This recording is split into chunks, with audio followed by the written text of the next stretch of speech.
जितने भी students 10th और 12th क्लास में पढ़ते हैं ये उनके लिए बहुत अच्छी खबर है, खास करके वो स्टूडेंट्स जो सीबीएसई में पढ़ते हैं। देखिए, अगर आपके बच्चे भी सीबीएसई में पढ़ते हैं या अगर आप खुद स्टूडेंट हैं और सीबीएसई में पढ़ते हैं तो ये आपके लिए बहुत अच्छी खबर है। दरअसल सीबीएसई ने 10th और 12th क्लास की सिलेबस में जो है वो कुछ कटौती की है और आपको बता दिया जाए, अब 10th और 12th क्लास के बच्चों के जो पेपर होने वाले हैं उसमें उन्हें सिलेबस में 15% की छूट दी गई है, यानी कि 15% सिलेबस को कम कर दिया है।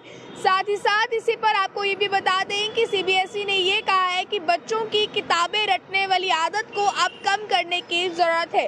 बच्चों की किताबें रटने वाली आदत को छुड़वाने की ज़रूरत है। देखिए, सीबीएसई के सिलेबस के बारे में अगर हम बात करें फिलहाल, तो जिस तरह से सीबीएसई इस तरह के कदम उठाता है जिससे बच्चों के भविष्य को और बेहतर बनाया जा सके, और इसी के तहत अभी की मैं फिलहाल बात करूं तो सीबीएसई ने ये बड़ा कदम उठाया है। और ये कदम इसलिए उठाया गया है ताकि बच्चे जो है वो किताबें रटना छोड़ दें और उन्हें जो सिलेबस का बोझ लगता है उसमें कहीं ना कहीं कमी जो है वो दर्ज की जाए।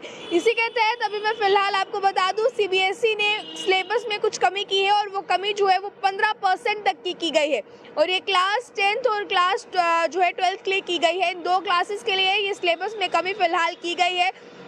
आप जितने भी लोगों के बच्चे अगर सीबीएसई में पढ़ते हैं या अगर आप खुद एज अ स्टूडेंट सीबीएसई में पढ़ रहे हैं तो आप किस तरह से इस खबर को देखते हैं, आपके लिए कितने फ़ायदे की ये खबर है। देखिए, एग्जामिनेशन का जैसे ही मार्च या अप्रैल का सेशन आता है, जब फरवरी मार्च का सेशन आता है, तो वैसे ही बच्चों को जो है वो एग्ज़ाम को लेकर टेंशन शुरू हो जाती है कि एग्ज़ाम होने वाले हैं और इस चिंता में बच्चे जो हैं वो पजल हो जाते हैं। पर इसी के तहत अब जब सीबीएसई बोर्ड ने खुद ये चीज़ कही है कि 15% की छूट बच्चों को सिलेबस में दी जाएगी, तो इससे साफ तौर पर ये जाहिर होता है कि बच्चे जो है जो टेंशन, जो स्ट्रेस वो एग्ज़ाम को लेकर ले रहे थे, अब उस स्ट्रेस से भी थोड़ी निजात जो है वो बच्चों को मिलेगी। और जब बच्चे स्ट्रेस फ्री होंगे तभी वो आगे चलकर जो है वो बेहतर स्कोर एग्जामिनेशंस में ले सकते हैं और अच्छा परफॉर्म कर सकते हैं।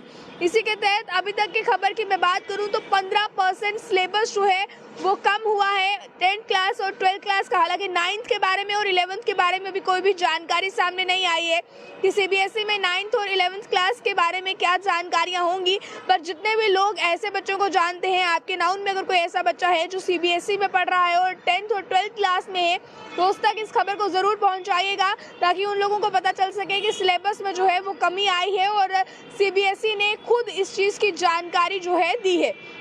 इसी के साथ साथ मैं अभी आपको ये भी बता दूं, सेंट्रल बोर्ड सेकेंडरी एजुकेशन ने ये नोटिस तमाम बच्चों के लिए जारी कर दिया है, जो कहीं ना कहीं एक बहुत अच्छी खबर बच्चों के लिए निकलकर सामने आ रही है। तो किस तरह से आप लोग इस खबर को देखते हैं, कितनी फ़ायदे की खबर है तमाम बच्चों के लिए है, अपनी राय को साथ ही साथ कमेंट बॉक्स में रखिएगा। ज़्यादा जानकारियों के लिए आप लोग देखते रहे अर्ली टाइम्स। जय हिंद।